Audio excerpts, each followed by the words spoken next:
బోన్ని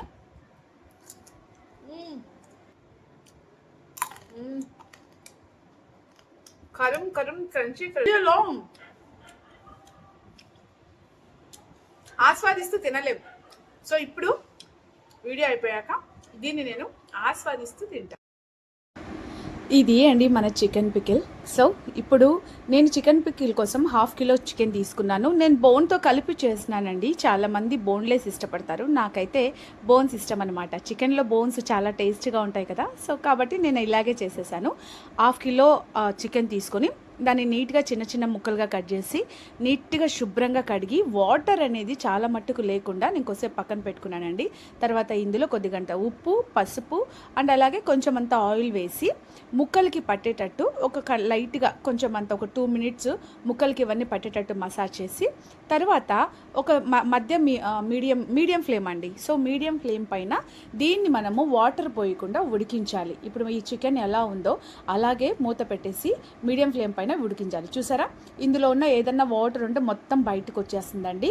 అస్సలు ఇందులో ఒక్క చుక్క కూడా వాటర్ పోయకండి. పికిల్లో మనకు అదే కదా, వాటర్ తగలకూడదండి. కంప్లీట్గా ఏదైనా వాటర్ ఉన్నా కూడా ఇలా మొత్తం అంతా మనము ఇలా చేసి వాటర్ అంతా పోయేంత వరకు ఉండి తర్వాత మనము దించేసుకోవాలి. సో ఆ వాటర్ పోయే లోపల మనము దీనికి కావాల్సిన గరం మసాలా తీసుకుందామండి. దీనికోసం దాల్చిన చెక్క, లవంగము, కొంచెం అంత 2 యాలకులు, దాంతోపాటు ధనియాలు, ఆవాలు, మెంతులు. సో ఇవన్నీ వేసి ఎక్కువ వేపకండి, కొంచెం అంతా లైట్ కలర్ మారేంత వరకు వేపాలి. సో ఏమంటే ఇవి మీరు తీసుకునే క్వాంటిటీ, ఇది నా చిన్న స్పూన్ అండి ఇది. సో ఈ స్పూన్ తోటి ఒక్క స్పూను నేను తీసుకున్నాను అనమాట, క్వాంటిటీ వచ్చేసి. సో చూసారా, మనకు ఈ గరం మసాలా వేపేసాము, ఈ లోపల మనకు చికెన్లో నుంచి బాగా వాటర్ అయితే మొత్తం పోయింది. సో దాన్ని ఇప్పుడు పక్కన పెట్టేయాలన్నమాట. ఇప్పుడు కొద్దిసేపటి తర్వాత మనము ఒక మందంగా ఉన్న గిన్నెలోకి, నేను దీనికి వచ్చేసి ఏమంటే నాకు ఆయిల్ కొంచెం ఎక్కువైందని అనిపిస్తుంది. బేసిక్గానే ఆయిల్ ఎందుకో కొంచెం ఎక్కువైంది అనిపిస్తుంది. దీనికైతే నాకు తెలిసి ఒక 100 ml, 1/2 కిలో చికెన్కి 100 ml చాలా అవుతుందండి ఆయిల్. సో 100 గ్రామ్స్ ఆయిల్ అయితే మస్త్ అవుతుంది. సో మరి 100 గ్రామ్స్ ఆయిల్ వేసేసి అందులో మనము వాటర్ పోయిన ఈ చికెన్ ఉంటాయి కదా, మనం ఆల్రెడీ ఉడికించి పెట్టుకున్నాం, ఆ చికెన్ ఇందులో వేసి ఇలా ముక్క రెడ్ కలర్లో, మరి ఎక్కువ రెడ్ కాదండి, ఈ వీడియోలో అలా కనిపిస్తుంది ఎందుకంటే వెల్లుల్లితో పాటు ఇది వేగాలి కదా మళ్ళీ. సో కొంచెం అంతా ఎక్కువ మళ్ళీ సిమ్లో వేపకండి, ఎందుకంటే ముక్క గట్టి పడుతుంది. మీడియం మంట మీద దీన్ని బాగా ఆ ముక్క రెడ్ కలర్ వచ్చే వరకు వేసి తర్వాత 1 టీ స్పూన్ పైన అల్లం వెల్లుల్లి పేస్ట్. ఏమంటే అల్లం వెల్లుల్లి బాగా ఫ్రెష్గానే నూరుకోండి, నిల్వ ఉంచినది వేయద్దు. ఎందుకంటే మనకి పికిల్ కొద్ది రోజులు నిల్వ ఉండాలండి, కాబట్టి అన్నీ మనం ఫ్రెష్వే వాడాలి. సో అల్లం వెల్లుల్లి పేస్ట్ బాగా వేగాలబ్బా, ఎందుకంటే వేగకపోతే పచ్చివాసన అనేది వస్తుంది. సో మరి కాబట్టి బాగా ఇలా అల్లం వెల్లుల్లి పేస్ట్ ముక్కతో కలిపి బాగా వేగిన తర్వాత మనం ఇందాక గరం మసాలా వేపుకున్నాం కదా, అదంతా పొడి కొట్టేసి ఆ పొడిని ఇది స్టవ్ ఆపేసి అల్లం వెల్లుల్లి పేస్ట్ వేగిన తర్వాత స్టవ్ ఆపేసి ఈ వేడి మీదనే ఈ మసాలాలన్నీ వేసుకోవాలండి.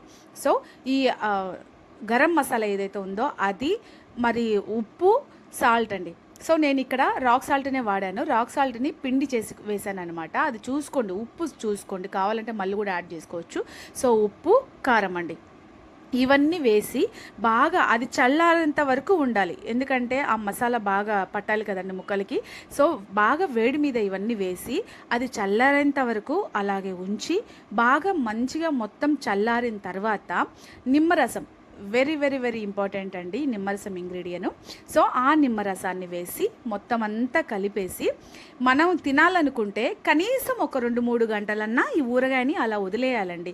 సో వదిలేస్తే అప్పుడు మసాలాలు, నిమ్మరసము అన్నీ చికెన్కి పట్టుకునేసి, పికిల్కి పట్టుకునేసి మంచిగా ఉంటుంది అనమాట. ఆ ముక్కకు పట్టుకొని చాలా టేస్ట్ ఉంటుంది. ఇంకా 2 days తర్వాత అయితే ఇంకా ఈ టేస్ట్ చెప్పని అవసరం లేదు, అంత అమోఘంగా ఉంటుంది.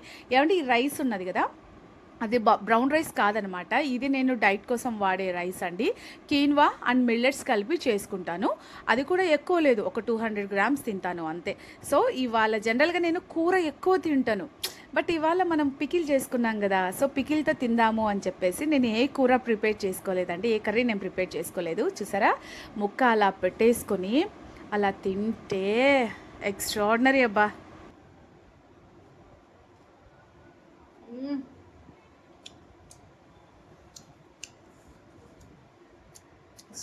అసలు ఎంత బాగుంటుందో ఇది నిజంగా, ఎంత బాగుందంటే సేమ్ ముక్క పర్ఫెక్ట్గా ఉడికింది. అసలు ఈ ముక్క ఉంది కదా, ఈ ముక్క అసలు గట్టిగా లేదు, అలానే మెత్తగా లేదు. ఎంత బాగుంది తెలుసు అసలు. నిమ్మరసం అయితే ముక్కకు పట్టి ఎక్స్ట్రాడినరీ అండి. అండ్ సో ఇది మన బోన్ కదా, బోన్ పికిల్ కదా, బోన్ ఈ బోన్ని బేసిక్గానే చికెన్ బోన్స్ మెత్తగా ఉంటాయి, ఇది ఇంకా హైలైట్.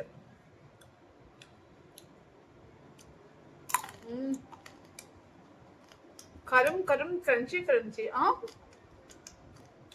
ఎక్స్ట్రాడినరీ అండి.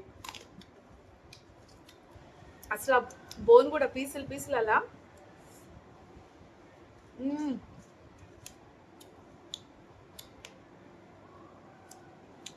బా ఏమన్నుందో అసలు, సూపర్ అబ్బా.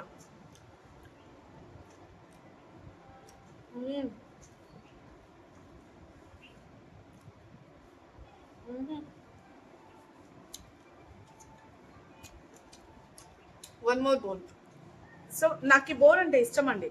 మామూలుగా చికెన్లోనే బోన్ నేను బాగా ఇష్టపడతా.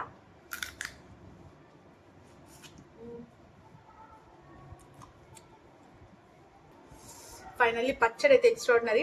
సో ఫ్రెండ్స్ ఒకసారి ట్రై చేయండి.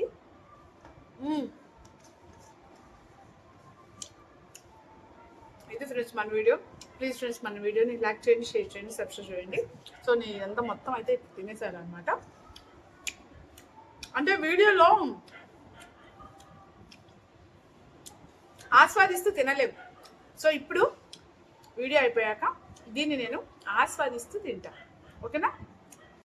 ఈ పికిల్ బాగా చల్లారిపోయిన తర్వాత ఒక 2-3 అవర్స్ తర్వాత నేను ఈ ఊరగాయని గాజు సీసాలకి ట్రాన్స్ఫర్ చేస్తానన్నమాట. సో అంతే కదండి, మనం పికిల్స్ గాజు సీసాలోనే మనము లేదా జార్లో, మన ఊరగాయ జార్ ఏదైతే ఉంటుందో దాంట్లో మనం స్టోర్ చేసుకుంటాం.